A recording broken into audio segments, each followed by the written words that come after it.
사람은 태어난 순간부터 뭔가를 의지해야 돼요. 아기 때는 부모님을 의지하고요. 조금 성장하면은 이제 선생님이나 외부 사람들을 의지해서 살아갑니다. 그런데 이렇게 우리가 자라게 다 어른이 되면, 지금 우리처럼 다 어른이 되면 몇 가지 의지하는 대상이 정해지게 됩니다. 첫 번째가 뭐냐면 자신의 지식, 능력, 노력, 이렇게 나로부터 나오는 것을 의지하는 사람이 있고요. 또 하나는 돈을 의지하는 사람이 있어요. 또 하나는 내가 소속한 단체 혹은 회사를 의지하는 사람이 있고, 아닌 그거 외에는 또 뭐가 있냐면 혈연, 지연, 학연 같이 사람을 의지합니다. 이게 지금 말한 것 중에서 속하지 않는 사람이 없어요. 다 무언가에는 마음을 기대고 있다라는 거예요. 돈에도 마음을 조금 기대고 있고, 내가 노력을 하니까 그래도 좋은 결과가 있을 거야 라는 이런 것도 다 의지하는 거죠. 그리고 우리 엄마 아빠 혹은 내가 지금 알고 있는 뭐 은사님 혹은 내 선배님 혹은 내가 소속한 회사, 내가 소속한 어떤 단체가 안전하니까 이러한 걸로 통해서 나의 불안을 달래고 있다라는 거예요. 대부분의 사람들이 다 그러고 있어요. 그래서 그것 중에 하나씩 소거를 해보면 내가 가장 의지하는 대상이 뭔지를 알 수 있는 거예요. 이거 없어지면 내가 굉장히 불안해진다라는 게 지금 내가 의지하고 있는 거죠. 그런데 이걸 간감히 생각해보면 참 안타까운 사실이 있어요. 뭐냐면 내가 의지하고 싶은 대상이 언제나 나를 환영해주지는 않는다라는 거예요. 예를 들어 볼게요. 회사를 볼게요. 이 회사들은 참 안타깝게도 우리를 거부합니다. 내가 가고자 하는 좋은 회사들은 제가 저기를 당신네 들어가서 좀 당신을 의지하면 안 되겠습니까? 아니야, 난 너를 별로 좋아하지 않아. 그래서 거부하죠. 그래서 취업하기 위해서 이력서를 넣으면 이제 불합격했다는 통지서를 받는 게 그런 모습이에요. 돈은 어떨까요? 돈도 참 안타깝죠. 우리가 얼마나 좋아합니까? 얼마나 같이 하고 싶어 해요. 그런데 이 돈은 마치 나 잡아봐라 하듯이 자꾸 도망치는 것 같아요. 통장 안에 월급이 들어오면 다음날 카드 회사가 다 가져가고, 세금이 가져가서 어느 날 월급을 받았는지 알 수 없을 만큼 금방 사라지는 게 우리의 돈이죠. 능력이나 노력, 지식은 어떨까요? 우리가 그동안 노력한 것들을 생각해 보세요. 내가 계획하고 열심을 냈던 것들이 다 이루어졌던가요? 아니라는 거예요. 정말로 내가 노력한 것이 다 내가 노력한 만큼 거둬졌다면, 이 노력과 나의 지식과 능력이 나를 배신하지 않았다면 우리가 이 자리에 없었을 겁니다. 다른 곳에 훨씬 더 나은 모습으로 있었겠죠. 그리고 또 하나, 연줄, 사람. 사실 이것을 의지하기가 제일 쉬운데 이걸 의지하면 제일 비참해져요. 왜냐하면 그 사람이 나를 무시하는 것을 견뎌야 되고 그 사람의 비위를 맞춰야 되기 때문에 사실은 사람을 의지하는 게 제일 비참한 것 같아요. 근데 사람을 의지하기가 제일 쉽죠. 왜냐면 옆에 있으니까. 돈 빌려달라고 할 때. 돈 빌려달라고 할 때가 사실 제일 비참해지는 상황인 것 같아요. 또는 뭔가 내가 취업 자리를 위해서 누군가 이렇게 그곳에 들어가 있는 사람에게 잘 보여야 할 때, 혹은 승진을 위해서 잘 보여야 할 때, 이럴 때가 우리가 굉장히 마음이 비참해지죠. 그것처럼 우리가 이 세상에서 의지하려고 하는 것들은 참 하나같이도 우리를 환영해주지 않아요. 그런데 중요한 게 있어요. 바로 우리가 하나님이라고 부르는 그 존재는 우리를 환영한다라는 거예요. 그리고 우리가 하나님을 의지하면 의지할수록 좋아하세요. 그리고 의지하지 않으면 않을수록 싫어하십니다. 그래서 이 하나님은 우리가 그 하나님을 의지하면 의지할수록 우리에게 잘해주세요. 세상에서 우리가 의지하는 거와 정반대죠. 세상에서 우리가 의지하는 사람, 돈, 회사, 능력 이런 것들은 우리가 추구하면 추구할수록 점점점 멀어지는 경향이 있지만 하나님은 반대입니다. 우리가 하나님을 의지하면 의지할수록 우리에게 점점점 다가와 주셔서 우리를 도와주신다는 사실을 기억해 주시면 좋겠어요. 근데 정말로 그런가? 사실 그거에 대해서 아마 믿는 사람도 있고 에이 뭐 그러겠어? 라고 하는 사람도 있겠죠. 그래서 이것에 대한 대답이 바로 오늘 성경 말씀에 있습니다. 그래서 오늘 성경 설교 말씀을 잘 들어보시면 우리가 왜 하나님을 의지해야 하는지를 아실 수 있을 거예요. 우리가 아까 예배 시간에 읽은 성경 말씀이 있어요. 아마도 교회에 오늘 처음 나오시고 이렇게 하신 분들은 낯설어가지고 무슨 내용인지 모르실 거예요. 그래서 제가 잠시 설명을 해드릴게요. 오늘 본문의 말씀은 이스라엘이라는 나라의 이야기입니다. 이스라엘 아시죠? 요즘 전쟁하고 있는 그 나라입니다. 그 나라의 몇천 년 전 이야기예요. 그곳에 사울이라고 하는 왕이 있었어요. 이 왕이 처음 왕이 되었을 때 일입니다. 이 왕이 처음에 국정을 운영할 때 왜 그렇잖아요. 처음 잡으니까 뭔가 잘하고 싶고 뭔가 눈에 보이는 성과를 내고 싶은 마음이 있겠죠. 이 사람도 그랬어요. 그래서 성과를 내고 싶었습니다. 그래서 첫 번째로 이 과제로 잡은 게 뭐였냐면 바로 독립전쟁이었어요. 독립전쟁. 그 당시에 이스라엘이라는 나라는 블레셋이라는 나라의 지배를 받고 있는 상태였어요. 그래서 왕이 생기니까 이 왕이 민심을 한 번에 휘어잡을 수 있는 뭔가 아젠다가 필요했는데 그게 바로 독립전쟁이었어요. 그래서 이 사울이라는 왕이 자신의 아들에게 하나 명령을 합니다. 그게 뭐냐면 이 블레셋 수비대를 기습하라는 거였어요. 그래서 아들이 군대를 이끌고 그 블레셋 수비대를 기습합니다. 그래서 이겼어요. 이제 사울은 기대하고 있었던 거예요. 블레셋이 분명히 전면전을 요청할 것이다. 그러면 내가 사람들을 동원하면 사람들이 동원될 것이다. 그러면 사람들이 당연히 외부 세력의 강력한 도전 앞에 마음이 하나로 뭉칠 것이다. 맞죠? 왜 이런 것들을 역사적으로 많이 썼잖아요. 임진왜란을 일으켰던 이유도 일본이 그 당시에 국내 정세가 불안하니까 시선을 외부로 돌리기 위해서 전쟁을 했듯이 사울도 마찬가지였어요. 근데 사울은 계산했던 게 있었습니다. 뭐였냐면 불과 몇 년 전에 자신보다 강대국이었던 암몬 족속과의 전쟁에서 승리했던 경험이 있어요. 이게 국민적인 경험이었어요. 그러니까 이번에도 사기가 올라가고 승리할 수 있을 것이다 라고 예측한 거죠. 그래서 전쟁을 걸었고 정말로 블레셋이 쳐들어왔고 이제 사울이 준비한 대로 나팔을 불어서 사람들을 모았습니다. 사람들이 잘 모였어요. 모두 이번에 독립하자라고 하면서 사기가 올라가서 모였어요. 그런데 한 가지 예측을 실패한 게 있었습니다. 그게 뭐였냐면 바로 블레셋의 전력이었어요. 우리 이 블레셋의 전력을 한번 같이 읽어볼게요. 시작. 블레셋 사람들이 이스라엘과 싸우려고 모였는데 병거가 3만이요 마병이 6,000명이요 백성은 해변에 모래같이 많더라. 그들이 와 베냐민 남쪽 미나스의 진심에 아멘. 블레셋 사람들이 모였대요. 그런데 병거가 3만이고요. 마병이 6천이었대요. 병거를 혹시 생각이 되시나요? 병거는 왜 옛날 영화 보면은 이렇게 사람이 타서 말을 끌고 거기서 활을 쏘는 무기이고요. 마병은 우리가 잘 아는 뭐 징기스칸, 몽골 사람들의 그 모습을 떠올리면 됩니다. 그래서 이 병거와 마병을 얼마나 들고 있느냐가 국력의 상징이었죠. 이스라엘에는 없었습니다. 그런데 블레셋은 3만 그리고 6천 뭐 이렇게 되는 거예요. 그리고 사람의 수는 해변에 모래처럼 많대요. 우리가 영화 이렇게 반지의 제왕이나 무슨 전쟁 영화를 보면 스케일이 큰 것들은 정말로 화면 가득히 빼곡히 사람이 있는 것들을 봅니다. 그러면 싸워보기도 전에 기세에 눌리죠.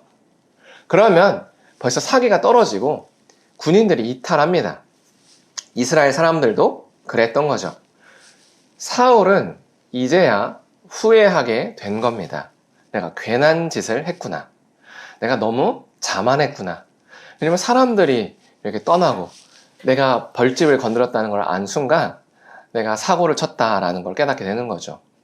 우리도 살다 보면 이렇게 사고를 칠 때가 좀 있는 것 같아요. 자만해서 뭐 사고 칠 때가 있는데 뭐 이런 거 있죠. 내가 이 돈이 한 시드머니가 어느 정도 있는데 이걸 좀 부풀려 봐야겠다. 나의 운을 한번 믿어봐야겠다 해서 뭐 스포츠 토토나 이렇게 도박에 한번 손을 대는 사람이 있고 아니면 주식이나 코인 같은데 내 인생을 한번 태워보는 사람들이 있죠. 처음부터 거금을 들이는 사람은 없고요. 처음에 조금 합니다. 조금 해요. 한 100만 원 정도 합니다. 그런데 한 10만 원에서 50만 원을 딱 벌면 그때부터 역시 나는 뭔가 대단한 사람이야 라는 생각을 하면서 그때부터 돈을 조금씩 더 걸게 되죠. 그러다가 걷잡을 수 없는 나의 모습을 발견할 때가 있습니다. 이것뿐만 아니라 회사 생활을 할 때도 회사에서 좀 인정받고 이렇게 거래처에서 야 김대리 또는 박 과장 네가 없으면 회사가 굴러가지 않아 이런 칭찬을 듣다 보면 상사가 나에게 뭐라 할 때 내가 여기 아니면 갈 데가 없을 줄 알아? 라는 마음이 들죠. 그래서 이제 멋지게 사직서를 제출하고 나오면 인생이 고달퍼진다 라는 거를 우리가 살면서 한 번쯤은 다 경험해 봤을 거예요. 이것처럼 우리가 자만했을 때 뭔가 고달파지는 삶을 한 번씩은 사는데 남일 같지가 않죠. 다 한 번씩은 있을 거예요. 작게는 학교에서 또는 나의 돈에서 나는 회사에서 또는 관계에서 다 그런 경험들이 있습니다. 그런데요, 오늘 본문을 볼 때 이 사울이 이렇게 자만해서 큰 사고를 쳤잖아요. 이제는 다 죽게 생겼고 나라가 이제 존폐의 갈림길에 섰어요. 그런데 흥미로운 사실은 이런 사고를 쳤는데 하나님은 이 사고에 대해서 한마디도 안 하신다는 거예요. 우리는 어때요? 사고를 치면 화를 내요. 그런데 하나님은 사고를 쳐도 화를 내지 않는다는 게 중요한 거예요. 왜 이런 차이가 있느냐? 바로 수습할 수 있는 능력의 차이 때문에 그래요. 저는 우리 아이들이 장난감을 부러뜨렸을 때 화를 내지 않습니다. 저는 인자하니까요. 근데 우리 아이들이 제 차문을 긁었을 때는 화가 나요. 제 차까지는 괜찮은데 옆에 있는 벤츠를 긁으면 눈물이 나죠. 왜요? 제가 수습할 수 있는 능력이 한계가 있기 때문이에요. 그런데 수습할 수 있는 능력이 무한대인 경우는 화가 나지 않습니다. 왜죠? 별거 아니기 때문이에요. 제가 우리 아이들이 장난감을 박살냈을 때 화를 내지 않는 이유는 수습할 수 있기 때문이에요. 그런데 우리 아이들이 제 차를 긁는다거나 남의 차를 긁으면 그때는 화가 나죠. 왜요? 제가 수습할 수 있는 능력이 초과되기 때문인 거예요. 그런데 하나님은 어때요? 모든 것을 수습할 수 있어요. 그래서 블레셋에게 전쟁을 걸어도 하나님이 사울에게 화를 내지 않았던 겁니다. 하나님 입장에서는 블레셋을 정리하는 건 1도 아니었기 때문이에요.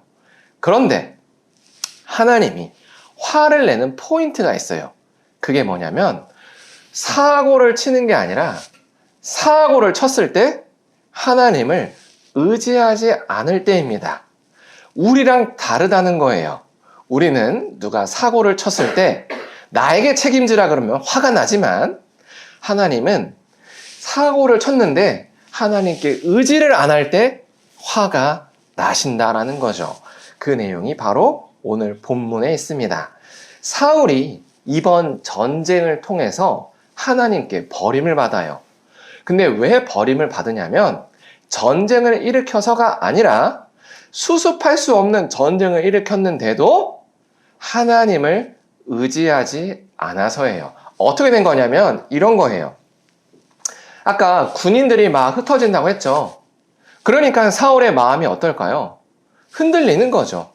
아무래도 사기를 붙들고 있고 군들을 붙들어야 그래도 승산이 있는데 사람들이 다 떠나니까 점점점 이길 가능성이 없어지는 겁니다. 그래서 사울이 첫 번째로 의지했던 대상은 선지자 사무엘이에요. 선지자 사무엘이 나타나서 뭐 기도라도 해주고 제사라도 드려주면 뭔가 반전이 있을 거라고 생각을 했어요. 근데 참 감사하게도 선지자 사무엘이 약속을 했어요. 뭐였냐면 일주일만 기다려, 내가 일주일 뒤에 갈게. 하루가 지났습니다. 이틀이 지났어요. 5일이 지났어요. 일주일이 됐어요. 사무엘이 나타나지 않는 거예요. 사람들이 동요하기 시작했어요. 군인들이 더 빨리 떠나기 시작했어요. 불안해지는 거죠. 소문이 돌아요. 야야, 선지자 사무엘도 무서워서 도망갔나 보다. 이런 소문이 돌겠어요, 안 돌겠어요? 당연히 돌죠. 야, 하나님이 우리 버린 거 아니야? 라는 생각이 도는 거예요. 사울 입장에서는 왕이니까 뭔가 수습해야 돼요. 그렇죠? 뭔가 수습해야 돼요. 그래서 선택한 게 뭐냐? 제사라도 내가 직접 드려야겠다 라는 생각을 한 거죠. 그래서 제단을 이렇게 쌓아요. 그리고 나무를 쌓아요. 제물을 올려요. 불을 붙여요. 제사를 드립니다. 제사가 끝났어요. 사무엘이 나타납니다. 뭐야? 왜 제사가 끝나자마자 나타나? 기다렸나? 라는 생각이 들 만큼 야속하게도 그때 나타나는 거죠. 사울은 너무 반가웠어요. 왜요? 사무엘이 나타나면 뭔가 반전이 일어날 거라고 생각했기 때문이죠. 막 달려갔어요. 사무엘님, 사무엘님, 어서 오세요. 제가 이렇게 제사도 드리면서 그래도 사람들을 모아놨어요.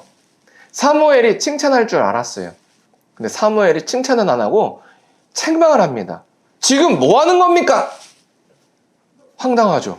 네가 늦게 와가지고 네 일 대신해줬는데 왜 나한테 이러는 거야? 우린 분명히 이랬을 거예요. 자기가 늦게 출근해놓고서 내가 네 것까지 해줬더니 지금 뭐 하냐고 화를 내면 어쩌자는 거예요. 황당하잖아요. 그런데 사울이 이 제사를 드렸다는 의미를 알게 되면 이해가 돼요. 사울이 제사를 드렸다는 건 단순히 사무엘이 해야 될 일을 대신한 게 아니었어요. 뭐였냐면 자신이 이 일을 수습하겠다라는 의지 표명이었습니다. 무슨 말이냐면 사울은 왜 사무엘을 기다렸냐면 사무엘을 통해서 하나님이 우리를 도와주기를 기대했던 거예요. 그렇죠? 그런데 예상했던 것과 다르게 사무엘이 늦으니 하나님 내가 기대할 필요 없겠구나. 내가 이제는 나서서 수습해야겠구나 라고 생각을 한 거죠. 정말로 하나님만이 날 도울 수 있다라고 믿었다면, 의지했다면 끝까지 기다렸을 거예요. 왜냐하면 몇 명이 남든 내가 해결할 수는 없으니까 결국 해결해주는 사람이 오셔야지 라고 기다려야 되는 거죠. 우리 아이들이 그래요. 우리 아이들이 물건을 넘어뜨리고 밥그릇을 잡아뜨리고 물을 여기저기다 뿌립니다. 자기가 수습을 해야 되는데 꼭 우리를 불러요. 왜 너희가 하지 않니? 그럼 한마디 합니다. 못해요. 끝이에요. 그럼 엄마 아빠가 해줘야 됩니다. 이것처럼 정말로 누군가를 의지하면요 기다려요. 그런데 그 사람보다 내가 낫다라고 생각하면 기다리지 않습니다. 사울은 하나님을 기다리지 않았어요. 무슨 말이죠? 하나님보다 자신이 낫다라고 여긴 거예요. 그래서 하나님께 버림을 받은 거예요. 하나님이 화를 내는 포인트는 우리가 사고를 쳤을 때가 아니에요. 사고를 쳤을 때 수습해 주시는 그 하나님을 의지하지 않을 때 하나님은 화를 내세요. 그러면 하나님이 기뻐하시는 사람은 어떤 사람이냐? 바로 하나님을 의지해서 사고를 치는 사람이에요. 뭐라고요? 하나님을 의지해서 사고를 치는 사람이에요. 그 대표적인 인물이 누구냐? 바로 다윗입니다. 다윗이요. 이렇게 10대 때 일이에요. 블레셋과 다시 한번 전쟁을 하고 있었어요. 일기토를 요청했습니다. 적장인 골리앗이 나왔어요. 골리앗이 이제 이스라엘 사람들에게 이렇게 얘기하는 거죠. 나와 싸워서 이길 수 있으면 나와라. 이긴 사람이 그 나라가 이긴 걸로 하자라고 하면서 이렇게 도발을 하고 있었습니다. 이스라엘 사람들은 다 두려워서 아무도 나서지 않았습니다. 근데 다윗은 작은 10대 소년이었어요. 그런데 나갑니다. 사고 친 거죠. 이것만큼 대형 사고가 어디 있겠습니까? 그냥 나가면 죽는 거예요. 그런데 우리가 다 결과를 알죠? 다윗과 골리앗의 싸움에서 누가 이겼죠? 다윗이 이겼어요. 하나님은 이걸 기뻐하셨습니다. 맞죠? 하나님은 자신을 의지해서 사고를 치는 다윗을 기뻐하셨어요.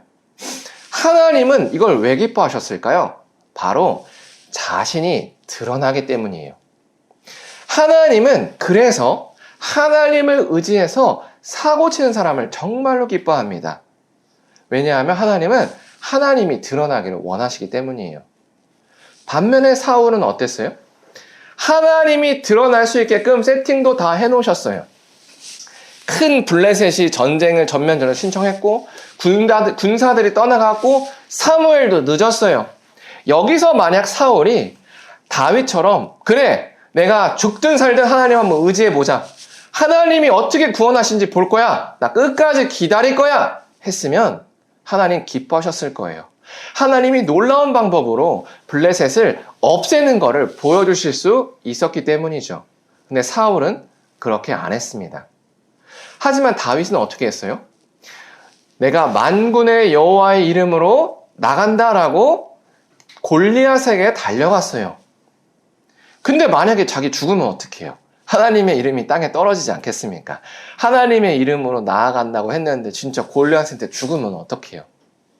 이런 거를 고민하는 사람은 못 나가죠. 근데 다윗은요, 하나님은 분명히 수습하실 거야를 믿었습니다. 그래서 달려나간 거예요. 그래서 우리가 알듯이 물맷돌에 골리앗이 맞아서 기절해서 다윗이 그 골리앗의 목을 잘라서 이 전쟁을 승리로 이끌었다는 걸 다 알죠. 하나님이 기뻐하는 건 하나님을 의지해서 하나님이 드러날 수 있도록 사고치는 사람이에요. 근데 우리의 본성은 어때요? 내가 수습할 수 있을 정도의 일만 합니다. 왜죠?